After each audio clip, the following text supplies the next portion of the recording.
Ang kasaysayan ng Eastman Kodak Company ay isang kwento ng radikal na inobasyon, pandaigdigang pangingibabaw, malubhang krisis at muling pagbangon sa makabagong panahon.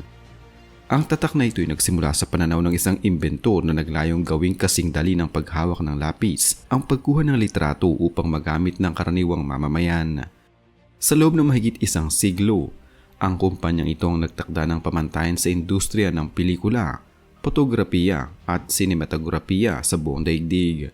Mula sa simpleng kahon ng kamera noong huling bahagi ng ika-19 na siglo hanggang sa pagpasok ng digital na teknolohiya, ang naging takbo ng negosyong ito ay nagsisilbing mahalagang aral sa modernong komersyo. Ang pundasyon ng kumpanya ay formal na inilatag ng Amerikanong inventor at negosyante na si George Eastman, na siyang orihinal na nagmamay-ari at nagtatag ng negosyo. Isinilang si George Eastman noong 12 ng Hulyo 1854 sa Waterville, New York at lumaki sa lungsod ng Rochester.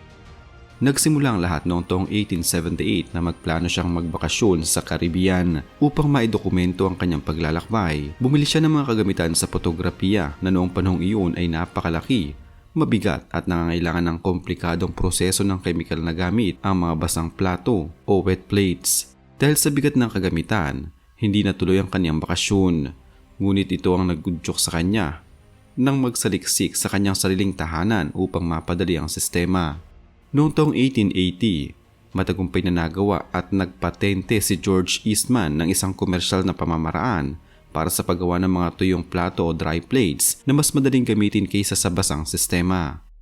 Noong 1 ng Enero 1881, formal niyang binuo ang isang kasunduan kasama ang isang negosyante na si Henry A. Strong upang itatag ang Eastman Dry Plate Company na matatagpuan sa Rochester, New York. Ito ang opisyal na simula ng manufacturing ng kanilang mga produkto, kung saan si Henry Strong ang nagsilbing pangulo at si George Eastman naman ang ingat yaman at pangunahing tagapamahala ng operasyon. Isang malaking misteryo sa marami ang pinagmula ng salitang Kodak. Subalit ayon sa mga opisyal na liham at pahayag ni George Eastman, ang salitang ito ay kanyang imbento lamang at walang anumang kahulugan sa kahit anong wika. Noong taong 1888, habang nilikha ang kanilang unang portable na kamera, naghanap si George Eastman at ang kanyang ina na si Maria Eastman ng isang pangalan na madaling tandaan, maikli at hindi maaring magkamali sa pagbigkas kahit sa ibang bansa. Ginamit nila ang isang set ng mga titik mula sa larong anagrams upang makabuo ng iba't ibang kombinasyon. Paborito ni George Eastman ang letrang K dahil para sa kanya ay isa itong matalim, malakas at mapagpasyang titik.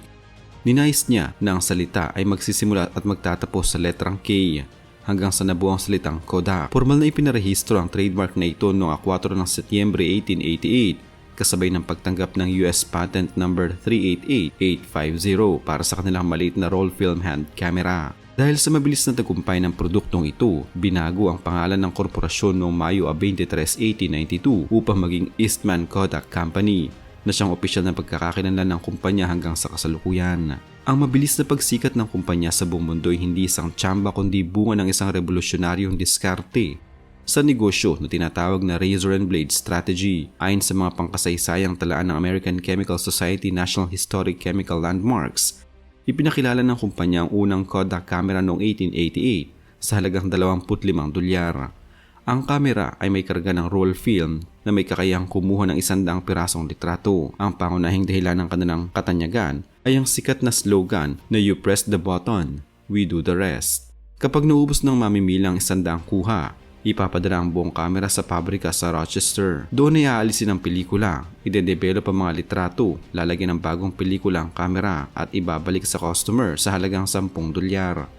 Noong taong 1889, ipinakilala nila ang unang komersyal na transparent roll film na naging pundasyon din ng industriya ng sine ni Thomas Edison. Noong taong 1900, inilabas ang Brownie camera na nagkakahalaga lamang ng $1 na nagbigay daan upang ang fotografiya ay maging abot kaya para sa mga bata at masa.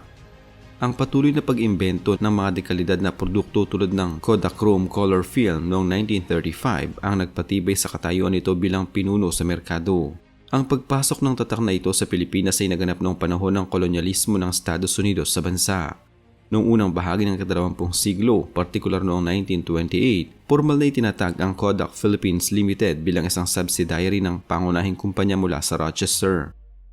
Pumasok ang kumpanya sa lokal na merkado sa pamamagitan ng pagtatayo ng kanilang tanggapan at bodega sa lungsod ng Maynila upang magbenta ng mga kamera, supply ng pelikula at mga kemikal para sa pagde-develop ng mga negatibo.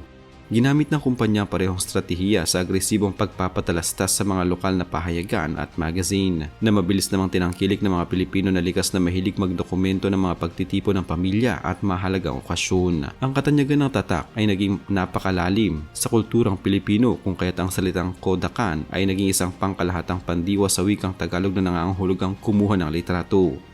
Ang pariralang Kodak moment ay naging bahagi na rin ng pang-araw-araw na pakikipagtalastasan ng mga mamamayan upang ilarawan ng isang maganda at hindi malilimutang tagpo na karapat-dapat kuhanan ng kamera. Sa kabila ng pandaigdigang tagumpay kung saan hawak nila ang 70% ng benta ng pelikula noong 1976, ang kumpanya ay unti-unting nawala sa pangunahing eksena dahil sa kabiguang umangkop sa digital na teknolohiya.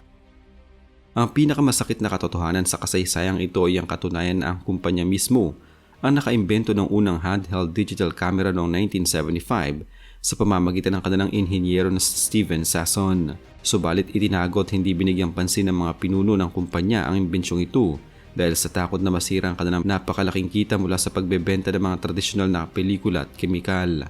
Nang pumasok ang dekada 90, ang mga kakompetensyang tulad ng Fujifilm, Canon at Sony ay mabilis na nag-develop ng mga digital na kamera. Gumugol ang pamamahala ng kumpanya ng halos isang dekada sa pangatwiran na ang tradisyonal na pelikula ay mas maganda kaysa sa digital sa halip na baguhin ang kanilang direksyon. Nang tuloy nang lumipat ang mga tao sa digital na pagkuha ng larawan at kalaunan ay sa mga smartphone, bumagsak ng husto ang benta ng tradisyonal na pelikula. Dahil sa matinding pagkakautang at kawalan ng kita, ang kumpanya ay formal na naghain ng Chapter 11 Bankruptcy Protection sa Estados Unidos noong Enero 19, 2012 upang makabangon muli sa pagkakabangkarote. Sumailalim ang korporasyon sa isang malawakang struktural na pagbabago bago formal na kalabas sa proteksyon ng korte noong Setyembre 3, 2013. Sa ilalim ng bagong direksyon, binitawan ng kumpanya malaking bahagi ng kanilang operasyon sa consumer imaging, kabilang ang paggawa ng mga tradisyonal na kamera at mga pampublikong photo kiosk. Ipinagbili rin nila ang kanilang maraming mga mahalagang patent sa teknolohiya sa mga malalaking kumpanyang tulad ng Apple, Google at Microsoft upang makalikom ng pondo para pambayad sa mga nagpautang. Ang modernong korporasyon ay hindi na nakatuon sa pagiging isang kumpanya para sa mga karaniwang mamamayan na naghahanap ng pang-araw-araw na kamera. Sa kasalukuyan, ang kumpanya ay muling nabuhay bilang isang kumpanyang pang-teknolohiya na nakatuon sa commercial printing, advanced materials at mga chemical para sa iba't ibang industriya.